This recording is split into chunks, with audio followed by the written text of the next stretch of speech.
শুভেন্দু বাবুকে জবাব দিতে হবে। আপনি বলেছিলেন যে আমাদেরকে ক্ষমতায় নিয়ে আসুন, অর্থাৎ বলেছিলেন তিনি বিজেপি কে ক্ষমতায় নিয়ে আসলে, ওনাদেরকে ক্ষমতায় আনলে দিল্লি উত্তরপ্রদেশের মতো পেট্রোলের দাম হবে। আজকে কেন হয়নি? এই প্রশ্ন না করতে পারেন, ওই জন্য মাদ্রাসায় বন্দে মাতরম বাধ্যতামূলক। এই প্রশ্ন না করতে পারেন, রাস্তায় নামাজ পড়া যাবে না। এই প্রশ্ন না করতে পারেন, গরুরে রে, এই বলে পুরো আপনাকে আমাকে ভুলবে। প্রশ্ন করাতে হবে, শুভেন্দু বাবুকে জবাব দিতে হবে। এখান থেকে আমি প্রশ্ন করছি, পশ্চিমবাংলার মুসলিম সমাজের একটা হেভি অংশের মানুষ এবারে তারা ডিসাইড করে নিয়েছে গরুকে তারা জবাব করবেই না। আমি আগামী দিনে মামলা করতে যাচ্ছি।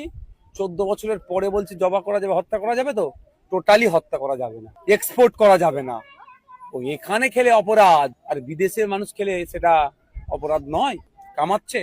ভারতবর্ষের থেকে টপ 10 এক্সপোর্টার যদি দেখেন সবকটাই নন মুসলিম। উত্তরপ্রদেশের সব থেকে বড় এক্সপোর্টার যিনি, আল কাবির সম্ভবত, সে নন মুসলিম এবং ব্রাহ্মণ সমাজের মানুষ। আর এখানে এই গোহত্যা নিয়ে, গরু জবাইকে নিয়ে, গরু বলিকে দেওয়া নিয়ে হিন্দু মুসলমানের মধ্যে একটা বিভ্রান্ত তৈরি করার চেষ্টা করা হচ্ছে, সম্প্রীতিকে বিনষ্ট করার চেষ্টা করা। পশ্চিমবাংলার মুসলিম সমাজের একটা হেভি অংশের মানুষ এবারে তারা ডিসাইড করে নিয়েছে গরুকে তারা জবাই করবেই না। 14 বছরের ঊর্ধ্বে নিচের কোনো প্রশ্নই আসছে না। তাদের যে ডিসিশন নিয়েছে সেটারও আমি বিরোধিতা করবো না। একেবারে পেট্রোল ডিজেলের দাম এটা নিয়ে একেবারে চতুর্থবার বাড়তে বাড়তে একবার দুবার তিনবার চতুর্থবার বেড়েই গেল, বেড়ে 13 টাকা 59 পয়সায় এসে দাঁড়িয়েছে। কেন শুভেন্দু বাবুকে প্রশ্ন করেন না? এটা শুভেন্দু বাবুকে প্রশ্ন করা দরকার। এই প্রশ্ন না করতে পারেন, ওই জন্য মাদ্রাসায় বন্দে মাতরম বাধ্যতামূলক। এই প্রশ্ন না করতে পারেন, রাস্তায় নামাজ পড়া যাবে না। এই প্রশ্ন না করতে পারেন, গরুরে রে, এই বলে পুরো আপনাকে আমাকে ভুলবে। প্রশ্ন করাতে হবে, শুভেন্দু বাবুকে জবাব দিতে হবে। এখান থেকে আমি প্রশ্ন করছি, শুভেন্দু বাবুকে জবাব দিতে হবে। আপনি বলেছিলেন যে আমাদেরকে ক্ষমতায় নিয়ে আসুন, অর্থাৎ বলেছিলেন তিনি বিজেপি কে ক্ষমতায় নিয়ে আসলে, ওনাদেরকে ক্ষমতায় আনলে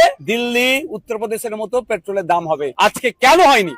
এই প্রশ্নগুলো করতে হবে। আমি প্রশ্ন করছি, অন্যদেরও বলবো প্রশ্ন করুন শুভেন্দু বাবুকে। কেউ প্রশ্নের ঊর্ধ্বে নয়। দেশের আইন বিচার আদালত আছে, যেমন দেশের গণতন্ত্র আছে, সংবিধান আছে। হ্যাঁ, প্রশ্নের স্বাধীনতা বজায় রেখে করো। এই প্রশ্ন না করতে পারে, আপনাকে আমাকে অন্যদিকে মাইন্ডকে ডাইভার্ট করে রেখে দিয়েছে। বাড়তেই থাকলে মানুষ কোন জায়গায় পৌঁছবে?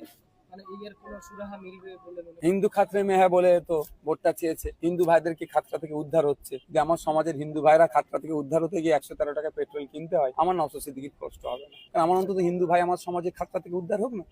এরা ফেলিওর হচ্ছে। আর কিছুটা দিন, আগামী দিন দেখবেন আর্থিক ভাবে ভারতবর্ষ কোন জায়গায় গিয়ে দাঁড়াচ্ছে। আপনি ভাবতে পেরেছেন? ক্ষুধার সূচকে আমরা 121 নম্বরে চলে গিয়েছি, সরি 107 নম্বরের দিকে চলে গিয়েছি 123টা দেশের মধ্যে। 2014 সালে যেখানে 50-55 ছিলাম আমরা, ক্ষুধার সংখ্যা বেড়ে যাচ্ছে ভারতবর্ষে, তা নিয়ে কোনো চর্চা নেই। কে কত বড় হিন্দু, কে কত বড় মুসলমান, এই নিয়ে চর্চা। কত হিন্দু মুসলমান সারা রাত না খেয়ে ঘুমাচ্ছে, দিনে একবেলা খেতে পাচ্ছে না, তা নিয়ে আমরা চর্চা করছি না। এত বড় আমরা ধার্মিক হয়ে গেছি। এই ধার্মিক মানে বক ধার্মিক বানাচ্ছে বিজেপি। ও ট্যাপে আমরা যদি পড়ি, ধ্বংস ছাড়া আর ভালো কিছু হবে না। বহু পুরনো মসজিদ, এয়ারপোর্টের, যেটা এয়ারপোর্ট হওয়ার আগে পর্যন্ত ওই মসজিদ থাকে ওই জায়গায়, সেই মসজিদ নিয়ে এখন কথা তুলেছে শুভেন্দু অধিকারী। মসজিদ ওখান থেকে আরে ভাই, এদের ইস্যু তো নাই। এরা প্রতিশ্রুতি কি দিয়েছিল? 450 টাকায় গ্যাস দেওয়ার কথা বলেছিল, দিয়েছে এখন পর্যন্ত? পেট্রোলের দাম কমাবার কথা বলেছিল, চাকরির কথা বলেছিল, সরকারি কর্মচারীদের ডিএনএ কথা বলে, সব ব্যর্থ হয়েছে। পুনরায় ইস্যু করতে হবে, মানুষকে তো মসজিদে রাখতে হবে। 1890 সালে মসজিদটা তৈরি হয়েছে, আর এয়ারপোর্ট হয়েছে 1924-এ। সহজ নয়। আইন আদালত আমরাও বুঝি, পেপার পত্র আমরাও বুঝি।